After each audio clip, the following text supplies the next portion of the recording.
That Father's Day began with sunlight spilling through my window, warm and gentle, but it carried a chill I couldn't explain.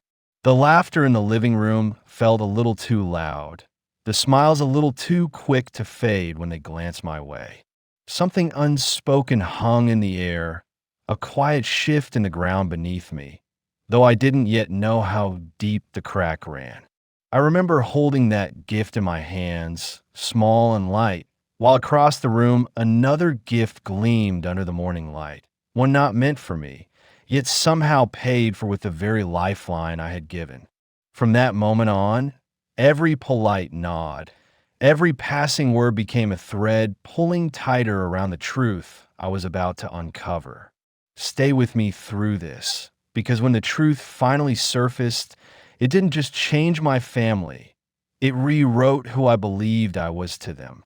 Tell me in the comments where you're watching from, share your own moments of betrayal, and make sure you like and subscribe so you don't miss how this story unfolds. The day had started with the kind of calm that tricks you into thinking it will end the same way. Morning sunlight stretched through the blinds in narrow golden stripes, landing on the worn oak table where I sat nursing a cup of coffee. Father's Day always carried a complicated weight for me. Ever since my wife passed 3 decades ago, I have been both father and mother to Grant, pouring myself into raising him the best I knew how. That meant working double shifts, selling my fishing boat when money got tight, and putting off my own needs to make sure he had every chance in life. I told myself it was worth it because I believed he would carry forward what I had given him. So when the doorbell rang, I felt that familiar flicker of hope.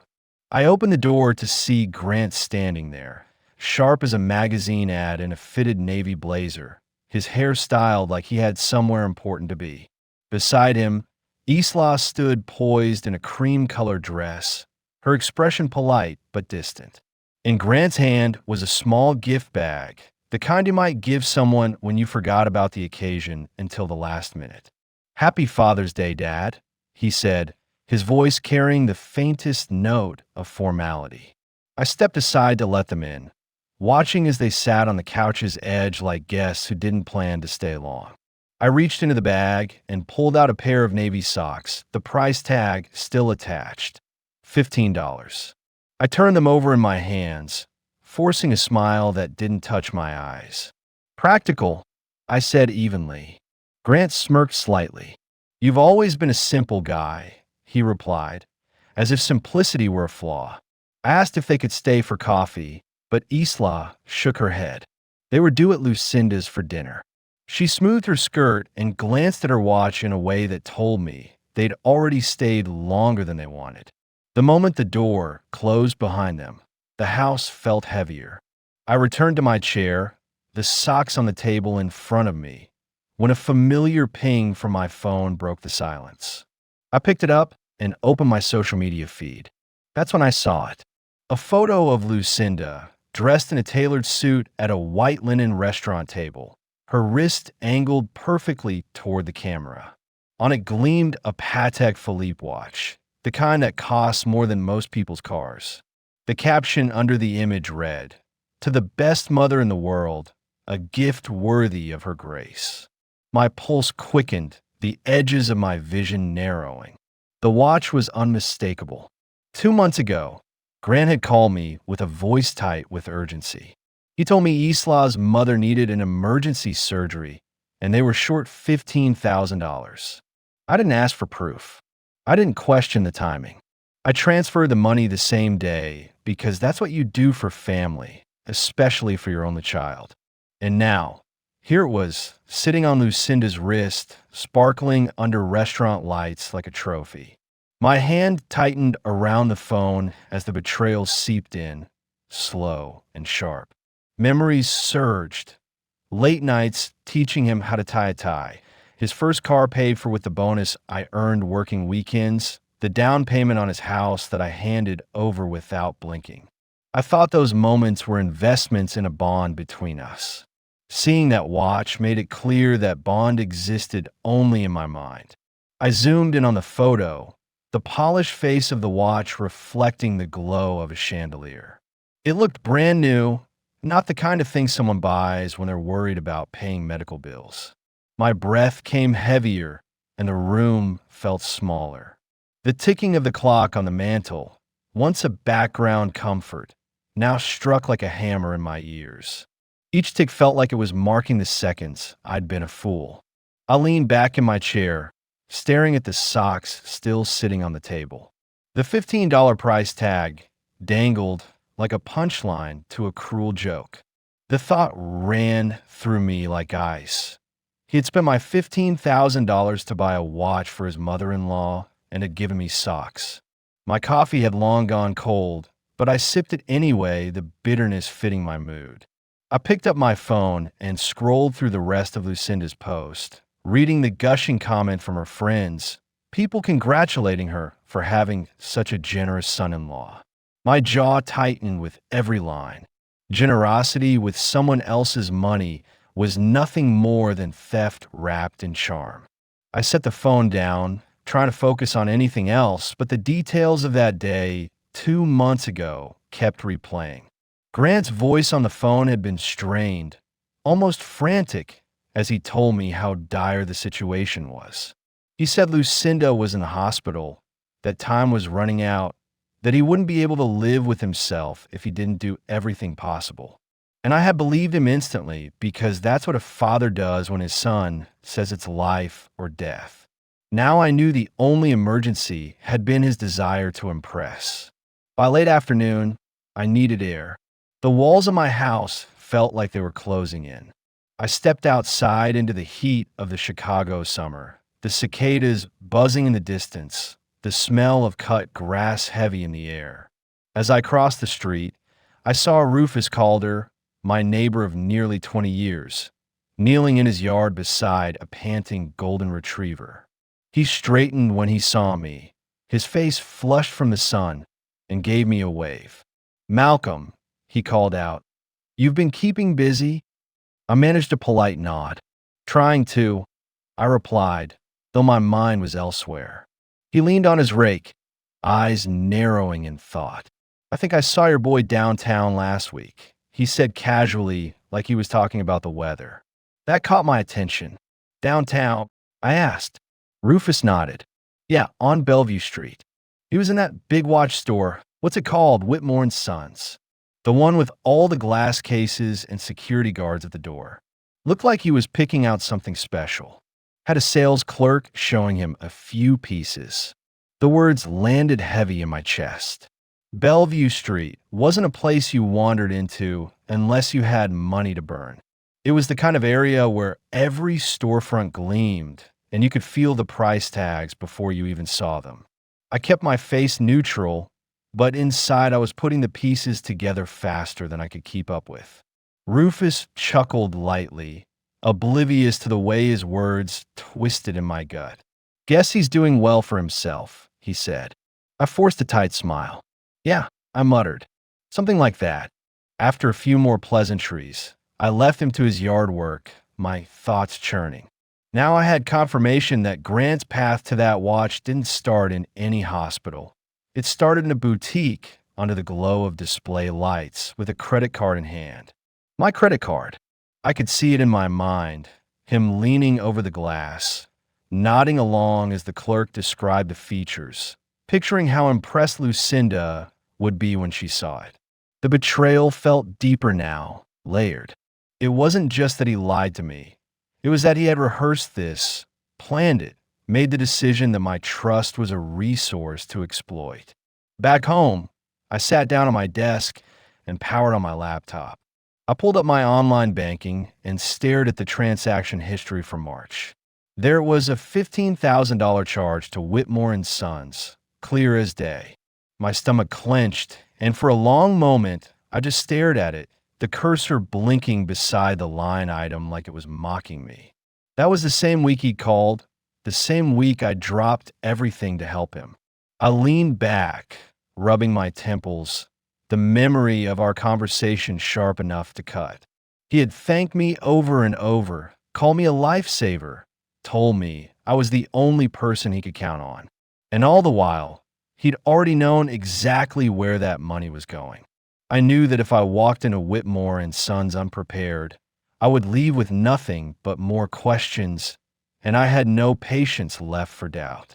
The drive downtown was lined with glass and steel, the city already humming with commuters and delivery trucks. But Bellevue Street had its own kind of energy. It was cleaner, more deliberate, with shop fronts that sparkled and mannequins dressed in clothes that cost more than most people's rent. Whitmore and Sons stood at the corner, its gold-lettered name etched into a pane of glass, so flawless it might as well have been air. I pushed open the door, a soft chime announcing my arrival, and stepped into a space that felt less like a store and more like a private club. The scent of polished wood and leather hung in the air, and the light from the crystal chandeliers fractured into prisms over gleaming display cases.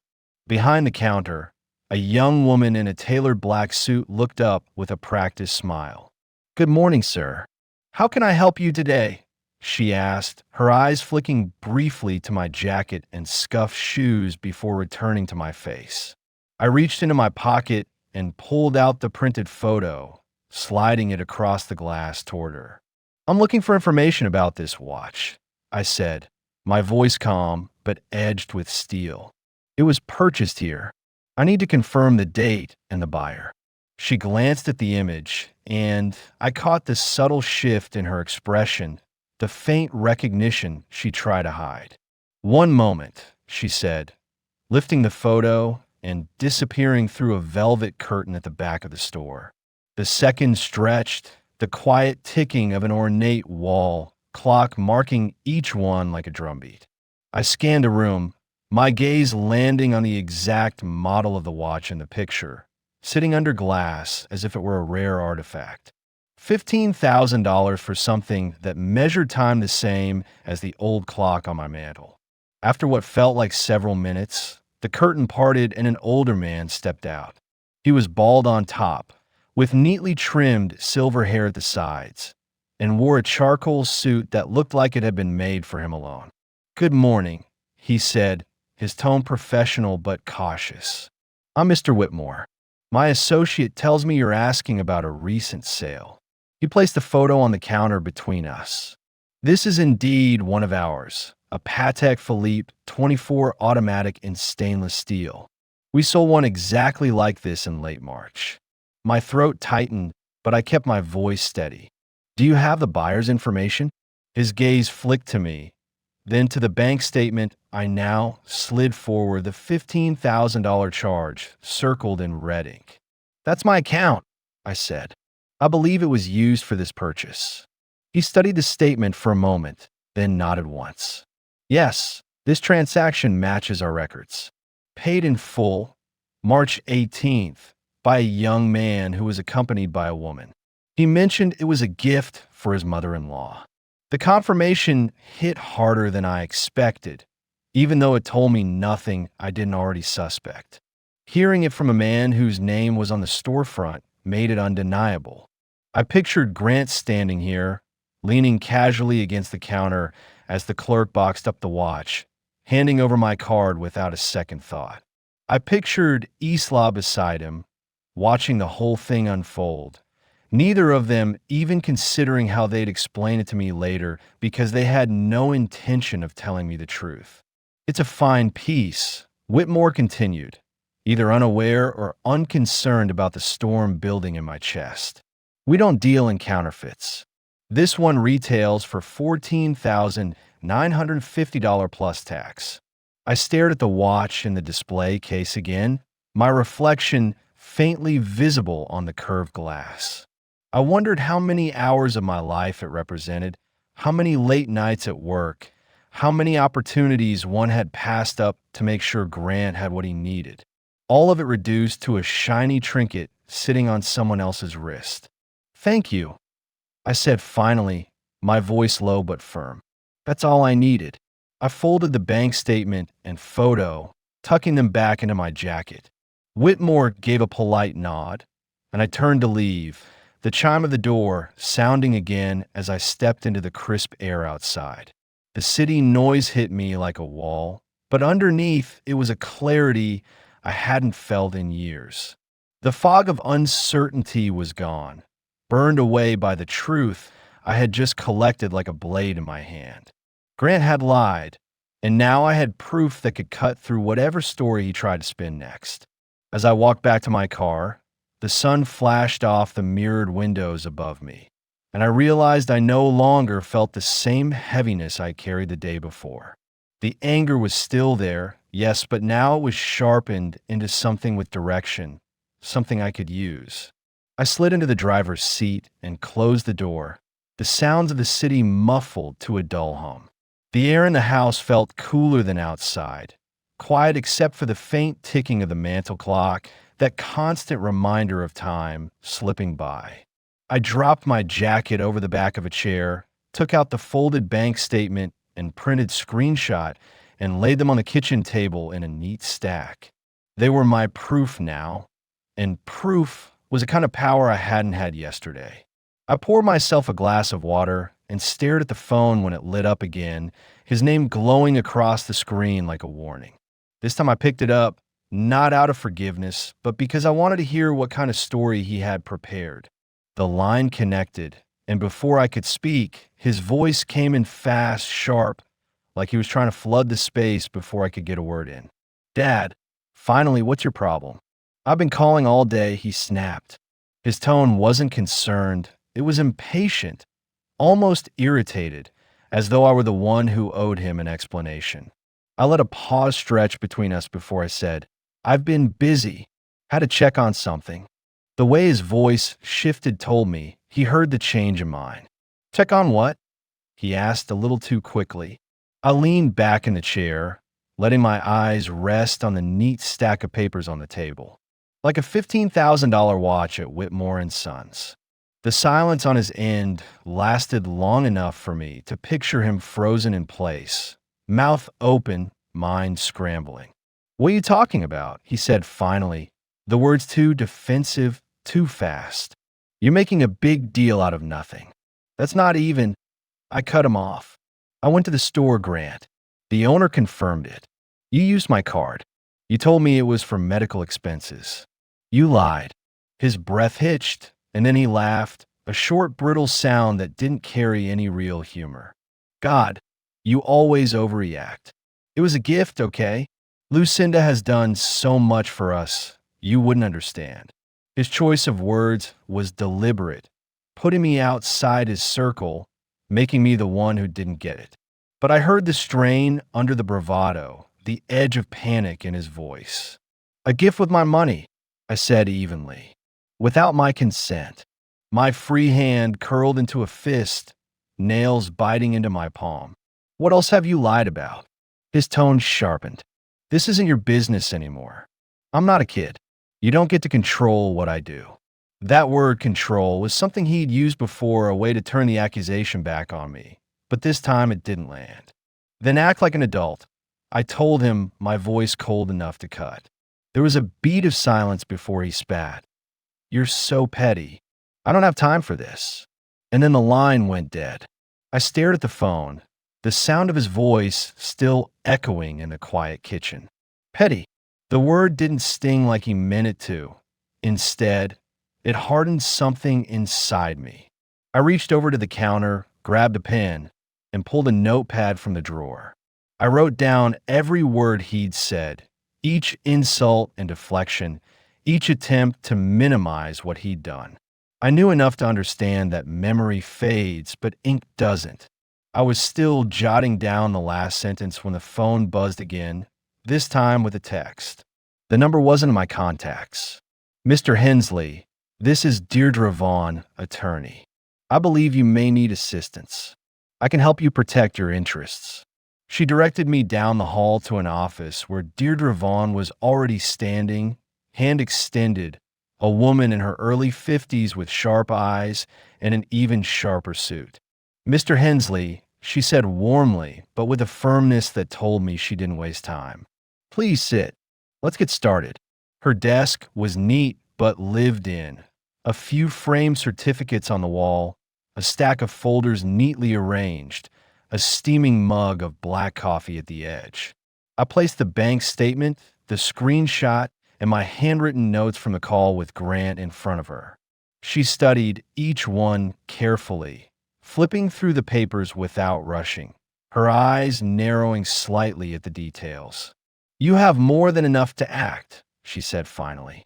"The first step is cutting off his access to your credit. If he's willing to use your card without permission once, he'll do it again, and you can't afford to give him another opening." I nodded, the words both obvious and painful. For years I had kept him as an authorized user on my account, not because he needed it, but because I thought it was what family did for each other. Removing him felt like closing a door that had been open since he was a teenager, but it also felt like boarding up a breach in my own house. Deirdre slid a contract across the desk toward me, her pen resting on top. "This gives me authority to act on your behalf," she said. "We'll contact your bank today. We'll also begin a deeper review of your accounts. See if there's more you're not aware of. But I won't move forward unless you sign." I picked up the pen. There was no tremor in my hand, no second thoughts. My signature flowed across the page in steady strokes, and when I set the pen down, it felt like dropping a weight I'd carried for far too long. Deirdre smiled slightly. "Good. Let's make a call." She dialed the bank on speakerphone, identified herself, and handed me the phone when the representative needed confirmation. I authorized the removal of Grant's access, my voice steady as I repeated the account numbers and personal details. The representative read the change back to me, her tone neutral, but when she said this will take effect immediately, I felt a knot in my chest loosen. We ended the call, and Deirdre was already jotting down a list of follow-up actions. "He'll find out soon enough when his card declines," she said. "And when that happens, he'll call you. Don't answer. Let him talk to me from now on." As if the universe was eager to prove her point, my phone buzzed less than 10 minutes later with a notification from the bank. Attempted transaction declined. $3,500 at Riverfront Electronics. Cardholder, Grant Hensley. The absurdity of it nearly made me laugh. It was so quick, so blatant, that I wondered if he had even checked his balance before trying. Deirdre leaned back in her chair, a hint of amusement crossing her face. "Bold," she said, "but also sloppy. Every move he makes now works in your favor." I stared at the notification, the number glaring up at me, and realized I didn't feel the usual swirl of anger or disappointment. Instead, I felt lighter, like each of his missteps was another brick in the wall I was building between us, a wall that protected what I had left. Deirdre tapped her pen against her notebook. "We'll document this," she said. "Everything he tries to do with your accounts from now on, we'll log. It'll be useful if this turns into something bigger.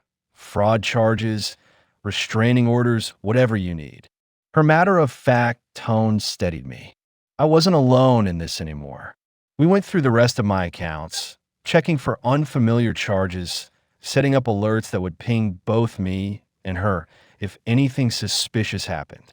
She explained each step in plain terms, never talking down to me, but making sure I understood how each layer of protection worked. By the time I left her office, the late morning sun was warm on my face, the street alive with people walking to lunch or hailing cabs, and for the first time in weeks, I felt like I was moving forward instead of being dragged along behind someone else's decisions. I knew Grant would be furious, and that a storm of calls and texts was waiting for me, but the difference now was that I didn't dread it. I ignored the first dozen, my focus on the road, the cool spring air drifting through the cracked window, but eventually I answered, not out of obligation, but because I wanted to hear just how far he would go when cornered. His voice hit me before I could get out a word, a furious rush of sound that made it clear he had been holding this and since the card was declined. "What the hell is wrong with you?" he shouted, the pitch of his voice sharp enough to make me hold the phone slightly away from my ear. "Do you have any idea what you just done? You're ruining my life, Dad.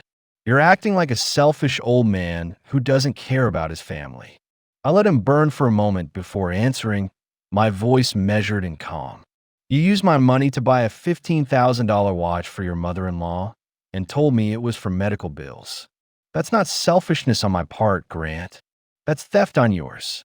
He scoffed, the sound dripping with contempt. You're being ridiculous. It was a gift. She's done more for us than you'll ever understand. And besides, it's my business how I spend money. Not when it's my money, I said, the words landing like a gavel. Not when you lied to get it. There was a pause on the other end, a subtle hitch in his breath before he rallied. You've lost your mind. Isla and I have been nothing but grateful for your help. And this is how you treat us? You think you can just cut us off and expect us to survive? You think you can control everything? His accusations bounced off me this time. The truth was finally louder than his noise. You're an adult, Grant. Survive on your own. You made your choices. Now live with them. My tone didn't rise. I didn't match his heat. That seemed to unnerve him more than if I had yelled. He started to speak again, but I ended the call mid-sentence. There was nothing left to discuss. When I pulled into my driveway, the phone buzzed almost immediately with a new message. Expecting another tirade, I glanced at the screen and saw instead that it was from Deirdre. They filed a complaint, it read. You, financial abuse. Police station will contact you soon. Don't panic, we'll handle it. I stood in my driveway for a moment, letting that sink in. A complaint. The audacity of it would have stunned me a week ago, but now it only confirmed what I had been telling myself since the moment I saw that watch. They were willing to do anything to protect the story they had built, even if it meant painting me as the villain. Inside, I sat at the kitchen table, the same spot where I had first laid out the bank statement and screenshot, and read the message again. I could see Isla's hand in this, the way she had always stood just behind Grant, smiling in public and twisting the knife in private. This had her tone, her calculated sense of when to strike. Filing a complaint was a move meant to put me on the defensive, to make me scramble, to paint them as the victims before I could show anyone the truth. But they hadn't counted on me having Deirdre in my corner. I typed back quickly. Understood. What's the next step? She replied almost instantly. Meet me at the station tomorrow morning at 8. Bring all documentation. We'll get ahead of it. Her efficiency steadied me. Her confidence like a rope I could hold onto in a river that wanted to pull me under. I closed my eyes for a moment, listening to the faint hum of the refrigerator, the tick of the clock on the mantel, and felt something shift inside me. This was no longer about just cutting Grant off. It was about defending my name, my integrity, my life from the story they were trying to write for me. That night, the calls from Grant didn't stop. He alternated between rage and feigned calm, voicemails that ranged from, "You're going to regret this," to, "Can we just talk about it?" I didn't answer. Each message was saved, labeled, and stored in a folder on my computer. "Morning, Malcolm," she said, her tone brisk but steady. "We're going to keep this simple. You answer nothing without me, and you don't get drawn into emotion. Facts only." I nodded, gripping the folder of documents I'd brought, bank statements, the printout of Lucinda's social media post, the receipt confirmation from Whitmore and Sons, my handwritten notes from the call with Grant. The reception area smelled faintly of burnt coffee and copier ink. The hum of the overhead lights loud in the otherwise quiet room. A tall, broad-shouldered officer with thinning hair appeared from a hallway and introduced himself as Officer Madden. His eyes flicked from me to Deirdre, and then he gestured for us to follow him into a small, windowless interview room with cinder block walls painted a dull gray. At the far side of the table sat Isla, her posture rigid, a tight smile on her lips. She was dressed in a pale blue blouse and a blazer, her hair pulled back in a style that made her look polished but severe. Grant wasn't there, and I guess that was deliberate. Isla had always been the one with the colder aim. Mr. Hensley, Madden began, flipping open a manila folder. We've received a statement from your daughter-in-law alleging that you restricted access to family funds, causing undue hardship. The complaint suggests this was done as a means of control. I didn't speak. I looked at Deirdre, who placed a hand on the table and leaned forward slightly. Officer Madden, she said evenly, my client has not restricted access to family funds. He has taken legal steps to protect his personal accounts after discovering unauthorized use. We have full documentation of these transactions and their purposes. She opened her briefcase and methodically laid out the evidence. The bank statement with the $15,000 charge circled in red. The matching receipt from Whitmore and Sons showing the watch purchased by Grant. The printout of Lucinda's post captioned as a gift from Grant, and the jeweler's signed confirmation that the card used belonged to me. Madden's eyes moved over each page, his frown deepening slightly. Isla shifted in her chair, her fingers curling around the handle of her purse. That money was for my mother's medical expenses, she interjected, her voice tight. Deirdre didn't even glance at her. The record clearly shows otherwise, she said, sliding the jeweler's confirmation forward. The funds were spent on a luxury watch, not medical care. My client was deceived, and when he became aware of the misuse, he acted within his rights to prevent further unauthorized spending. There is no financial abuse here, only a parent protecting himself from continued exploitation. Madden took his time reading, flipping back and forth between the documents, and I could see his expression shift from skepticism to something more neutral. He finally looked up at Isla. Do you have proof of the medical expenses you mentioned? He asked. Her lips pressed together, and for a moment she didn't answer. Then she said, No, but that's what Grant told me. Madden closed the folder slowly, setting his pen on top. We'll be reviewing this further, he said, but at this stage, there's no evidence of a criminal offense on Mr. Hensley's part. Isla's mouth tightened, the faint flush of frustration rising in her cheeks. She stood abruptly, muttered something about needing to make a call, and walked out without looking at me. Madden gathered the papers, returning the originals to Deirdre, and offered a short nod. You're free to go, he said. If we need further information, we'll be in touch. The chill of the outside air fell sharper after the stuffy interview room, and I breathed it in like I hadn't realized I'd been holding my breath. We walked side by side toward the parking lot, the low hum of city traffic in the background. Deirdre's heels clicked against the sidewalk until she stopped beside my car. That's the first round one, she said. They're rattled, which means they'll make more mistakes. She paused, her gaze steady on mine. You should think about your will, Malcolm. Whatever you've planned to leave them, maybe it's time to make sure they can't touch it. The thought landed heavier than I expected. Not because I disagreed, but because it meant acknowledging that the son I'd worked for, sacrificed for, and trusted my entire life was now someone I needed legal protection from, even after I was gone. She must have read the hesitation on my face because she added, This isn't about revenge. It's about securing your legacy for someone who deserves it, or making sure it's used in a way that aligns with your values. If you leave it as it is, they'll see it as a reward, not a consequence. I nodded slowly. Deirdre met me there, already inside, and setting out the papers on a wide oak table that gleamed under the light of a green-shaded desk lamp. This is straightforward, she said, gesturing for me to sit. We've drafted a complete revocation of your old will, and this new one establishes a trust with me as executor. They won't be able to contest it without hitting a wall of iron. I settled into the chair, the weight of the decision pressing on my shoulders, but not in a way that made me want to turn back. Eleanor, a petite woman with silver hair tucked neatly into a bun, adjusted her glasses and explained each section as I read through it. The language was cold and precise, But beneath the legal phrasing was the reality.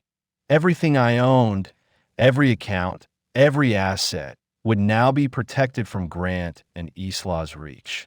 I initialed each page, the scratch of the pen loud in the quiet room. The final page waited, the line for my signature like a threshold I had been walking toward for weeks.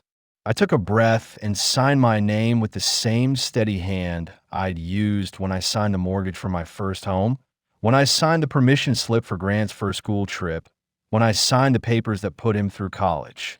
This was different. This was the moment I stopped being a resource for someone who saw me as nothing more than a source of money. Eleanor stamped the documents with a sharp click of the seal, slid them into a folder, and handed them to Deirdre. "File by the end of the day," she said. "Your wishes will stand." We stepped out into the spring air, the sound of traffic humming in the distance. The sunlight felt warmer than it had in weeks, as if the act of closing this chapter had shifted the air around me. Deirdre and I walked to the corner, and she told me she'd arrange for the trust registration and send me a full copy of the filed will. From this moment on, she said, they can't touch a dime. Her tone carried the satisfaction of a job done right, and for the first time in a long time, I felt like I had the upper hand. The drive home was quiet, the city blurring past as I thought about what this meant. It wasn't just legal protection, it was a statement, a final boundary drawn in ink. I parked in front of my house, the familiar creak of the porch steps greeting me as I went inside. The afternoon light filtered through the blinds, striping the living room in alternating bars of golden shadow. I poured myself a glass of iced tea and sat down at the kitchen table, the silence around me comfortable now rather than oppressive. I didn't know if Grant had discovered the change yet, but I knew when he did, the fallout would be loud. The phone on the counter rang just after 6.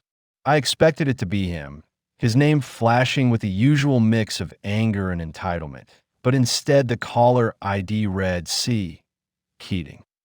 I stared at it for a moment before answering. "Mr. Hensley," came the deep, even voice of Cyrus Keating, Lucinda's husband. We'd only spoken in passing at family gatherings. Polite small talk over dinner tables while the rest of the room hummed with conversation. Tonight, his voice carried a different weight. "I think we should meet," he said.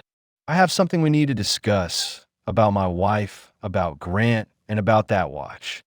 There was no accusation in his tone, but there was no warmth either, just a kind of weary gravity that told me this wasn't a courtesy call.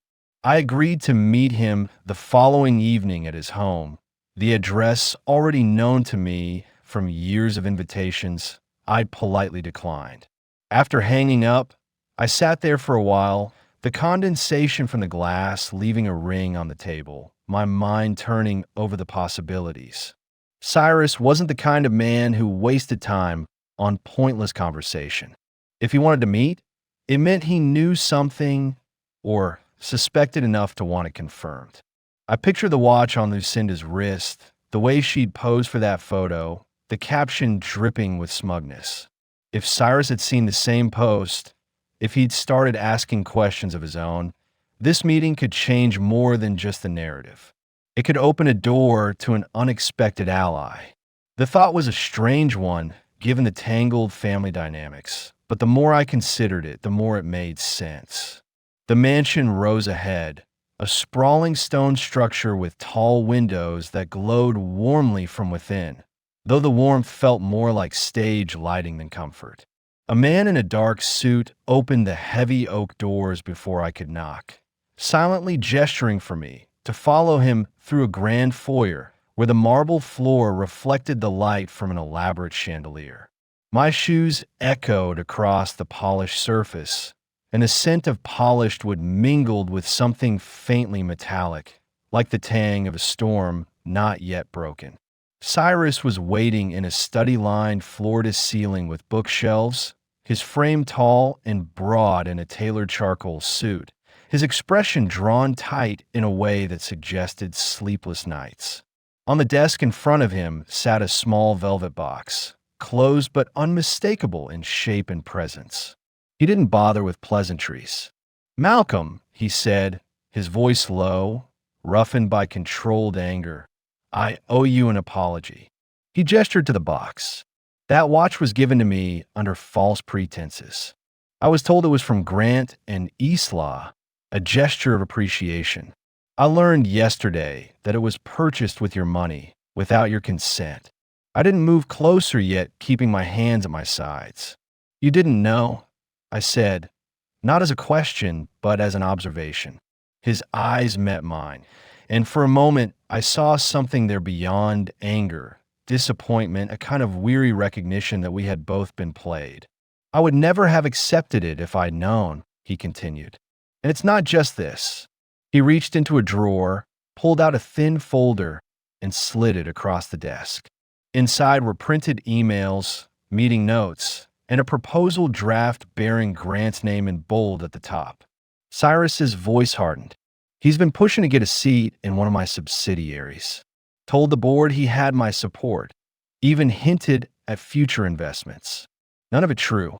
He's been leveraging my name without my knowledge." I felt the weight of it settle over me. This wasn't only about the money anymore. It was about the lengths to which Grant was willing to go, the breadth of his ambition and deceit. Cyrus stood and came around the desk, opening the velvet box. The Patek Philippe inside caught the light in a flash of silver and sapphire, its elegance undeniable, its history now poisoned. "This belongs to you," he said, holding it out. For a moment, I considered refusing, not because I didn't want it back, but because touching it felt like acknowledging the entire ugly chain of events that had led here. Then I reached out, my fingers closing around the cool metal. Its weight was solid, grounding, a physical reminder that I hadn't imagined the betrayal, that I hadn't overreacted. Cyrus studied me for a long moment before speaking again. "I'll deal with Grant on my end, but I thought you should know he's been maneuvering for something bigger than just that watch. You've cut him off financially, and that was smart. But be careful. Men like him, they don't stop when you close one door. They look for another." His words settled in my mind like a warning bell that would keep ringing long after I left. We spoke briefly about the legal and financial measures I'd already taken, Cyrus nodding with the grim approval of someone who had learned the hard way not to underestimate an opponent, even if that opponent was family. When I left the study, the butler escorted me back through the mansion, the warmth of the lighting now feeling artificial, the opulence nothing but a backdrop for the quiet rot that had been revealed. Outside, the air was cool and smelled faintly of cedar from the hedges lining the driveway. I sat in my car for a moment, the watch box resting on the passenger seat, and let the silence settle around me. My phone buzzed, the sound sharp in the stillness. I could see movement behind the curtains, quick glances through the fabric, and then the door opened before I even reached it. Grant stood there in a wrinkled dress shirt, hair uncombed, the faint scent of last night's liquor clinging to him. "Dad," he said, voice strained but lacking the warmth a son should have when addressing his father. I stepped inside without waiting for him to invite me, the air heavy with a mix of stale coffee and tension. The living room was cluttered, magazines stacked haphazardly, a tie draped over the back of a chair, an open briefcase spilling papers onto the carpet. Isla sat on the couch, legs crossed, phone in hand, eyes flicking between me and the screen as though she had better things to do than witness what was about to unfold. I didn't sit. I pulled the watch box from my jacket, set it on the coffee table, and pushed it toward Grant. "You recognize this," I said, my tone even but carrying the weight of everything that had happened. His eyes darted to it, then back to me, and for the first time I saw something like hesitation in him. Cyrus gave it back. I continued. "Told me about the lies, the proposals, the name dropping. He's done with you. And so am I, at least until you understand that family isn't a resource to exploit." He opened his mouth, but I held up a hand, cutting off whatever excuse was about to come. I raised you, Grant. 30 years of scraped knees, late night talks, bad report cards, and hard-earned lessons I hoped would make you a better man. But somewhere along the line, you decided those lessons were optional and that my trust was yours to sell. His jaw tightened, and I could see the flicker of resentment in his eyes. The same look I'd seen when he was a teenager being told he couldn't have something he wanted. Isla shifted uncomfortably, but she said nothing, her fingers still scrolling absently on her phone. You think this is about money, I said, leaning forward slightly. But it's not. It's about respect. About the fact that you didn't care what your actions cost me, as long as you got what you wanted. You took advantage of someone who would have given you everything if you had just been honest. He muttered something under his breath. Maybe an apology, maybe just a defense, but I didn't ask him to repeat it. I wasn't here for words. I was here for closure. I took the watch back from the table, feeling its weight in my hand, then walked to the window and looked out at the street. This watch was bought with money you stole from me. I could sell it, keep it, throw it in the ocean, it wouldn't matter. What matters is that from now on, you won't get the chance to put me in this position again. I turned back to face him. The accounts are locked. The trust is revoked. Whatever plans you had that depended on me, they're finished. His face hardened, a mask sliding into place, but I could see the flash of panic behind it. Dad, you can't just, he started, but I cut him off. I can, and I just did. I slipped the watch into my pocket, not as a trophy, but as a reminder, and walked toward the door. Isla called after me, her tone somewhere between curiosity and contempt, but I didn't slow down. At the threshold, I paused just long enough to look back at Grant. You have to decide what kind of man you want to be. But until you do, you're not part of my life. The silence that followed was heavy, final. Outside, the air was crisp, the morning sun warmer now, as if the world had shifted slightly in my favor. I got into my car, started the engine, and drove away without looking back. As the miles stretched between us, I realized the watch in my pocket wasn't just a symbol of dignity. It was proof that even after betrayal, a man could reclaim what was his and set his boundaries without regret. The end. If you follow me through this story, you've seen every twist, every moment where the people I trusted pushed me past the breaking point, and how I finally took back what was mine. I told it all from my own eyes, so you could feel every sting of betrayal, every ounce of resolve when I stood my ground. If you've been in a situation where family crossed a line that couldn't be uncrossed, I want to hear your thoughts. What would you have done differently if you were me? Do you think I went too far or not far enough? Let me know in the comments where in the world you're watching from, because this kind of story can hit home anywhere. And if you want to hear more stories like mine, raw, unfiltered, and told by the people who live them, make sure you subscribe to the channel and give this video a like. Your support keeps these stories alive and gives a voice to experiences that are often left in the dark.